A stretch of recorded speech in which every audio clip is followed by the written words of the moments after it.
สมัยเลิกพี่น้องก็นี่โอจีหมวกสารนาหูอันพี่น้องกุญแจกุญจักกุญแจกุญจักเว็บลอยแต่ว่าอาลาไม่น้อยพี่น้องไม่น้อยก็เลยสอกห้ากุญแจจีนอีกมือกุญแจขาจะเซียนแล้วก็สมัครสกัวเปิดเวลานั่นไลฟ์แล้วก็สมัครแต่งเพิ่นพาลูกเพื่อนตามมือตา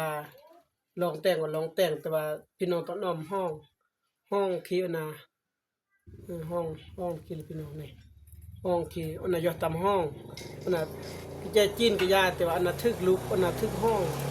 ก็ห้องตั้งคนมาลองตั้งลองเพิ่นก็ลองเพิ่นแล้วก็นอกจากนี้ที่ครึ่งเลยที่เพิ่นปรับปรุงเองที่หมื่นแก้ไขเองเหมือนพร้อมพี่น้องแล้วก็ที่ใบเกียร์ไปเนี่ยคือสวัสดตัดปั๊บตามคีย์แล้วนอกจากนี้ก็สตาร์ทเพิ่นเลยพี่น้องไม่เยอะน้องเพิ่นบอกเราสิแต่งละเกียร์ย่อเปิดสิเพิ่นบ่เพิ่นพี่น้องรถน้ำก็สามารถแต่งเพิ่นพี่น้องยันฉุกเฉินแต่งสามารถแก้ฉุกเฉินเพิ่นโดยเพิ่นอย่าเซียน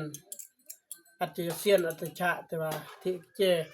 น่าจุเหมือนแบบจะนานแล้วก็เลยเจาะแก้ไขบนกี่สมมุติละเรียบร้อยกินปันเมื่อกล้องแล้วฮุบตัว V ตัว B จะเมื่อที่ก็เจาะอยู่ตามฮุบตัว V ตัว B นี่แล้วก็สามารถแก้ไขเพิ่นแต่เวลาเราไขรถนี่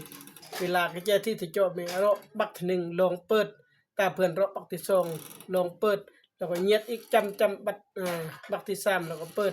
2-3บักอยู่คันมาประมาณนี้นักทึกบักเสมอนักทึกแล้วก็คลีแล้วก็สามารถสตาร์ทเพิ่นจดนำหรือรถจักรก็สามารถแต่งเพิ่นขอบใจเด้อถ้าเมื่อคุณคลิปที่กำลังแต่งเขามือกำลังใจอ้วนนี่ผมกำลังจะลองแต่งพี่น้องแต่ว่าโอ้แต่งเพิ่นมาครั้งแล้ว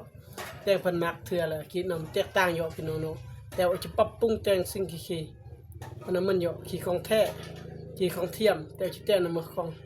นำมือของก๊อปปี้สามารถแก้ไขเพื่อนนี่แหละเข้าใจ